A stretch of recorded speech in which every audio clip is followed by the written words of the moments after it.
This is a deadly thing to encourage black children to do. Timothy Loman, the animal who murdered Tamir Rice, he's a free man today. How much you want to bet that he's working in some police or sheriff's department somewhere?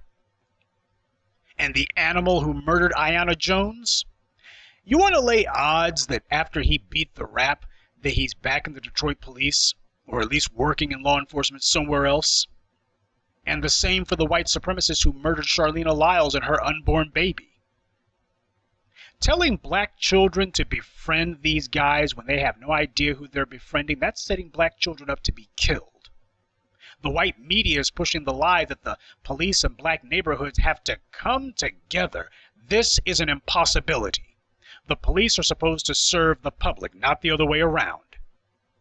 Community outreach, when it comes to the police, community outreach is supposed to go in only one direction. And the public is supposed to be able to set the terms of whether or not the police have made themselves acceptable, not the other way around.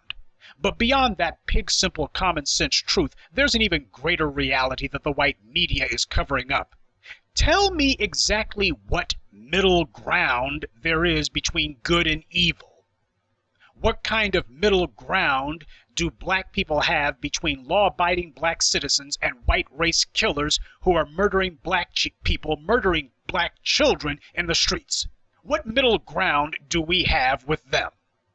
What middle ground are we going to find with animals like Ray Tensing, who literally wears a Confederate flag shirt under his uniform?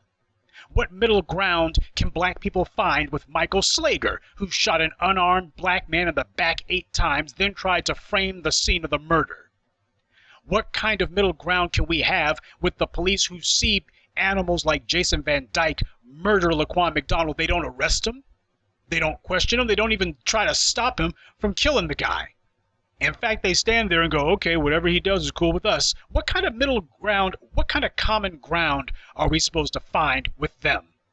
What common ground can we find with filth like Daniel Pantaleo, who was successfully sued twice for police brutality and racial profiling? Please tell me what kind of community outreach you can have with Daniel Pantaleo.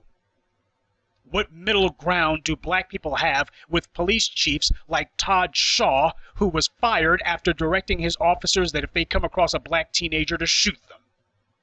This Blake kid, he plays his cards wrong. He's going to wind up just like that. What middle ground can black people possibly have with garbage like former police chief Frank Nuncera, who was caught on tape saying that he personally wanted to carry out a genocide against black people? That, quote, I could shoot one of these niggers.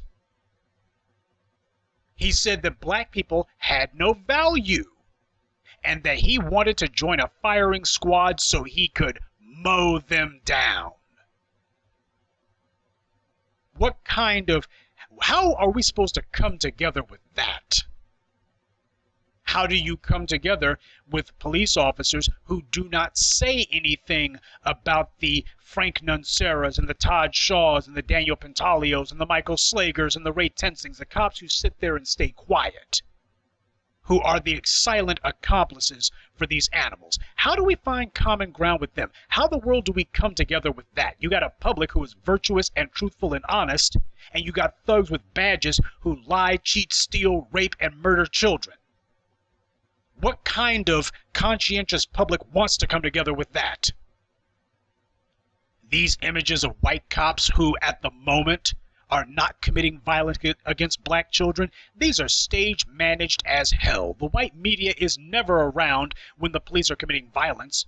When black people alert the white media for some sort of offense, it's only just the last couple of days that the white media decided, at least Vox anyway decided, not Fox, but VOX, Vox, it's a left-leaning website, allegedly left-leaning, talked about how the police were accused of having an 18-wheeler in a black neighborhood with shoes that they were setting up as a bait truck.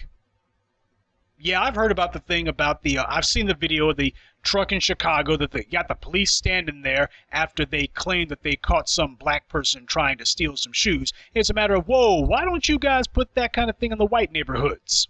This is how you engineer crime statistics.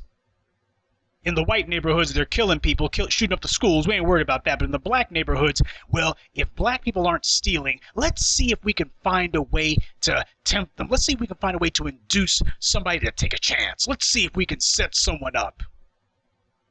If you're white, this would be entrapment. If you're black, then this is just plain old law enforcement.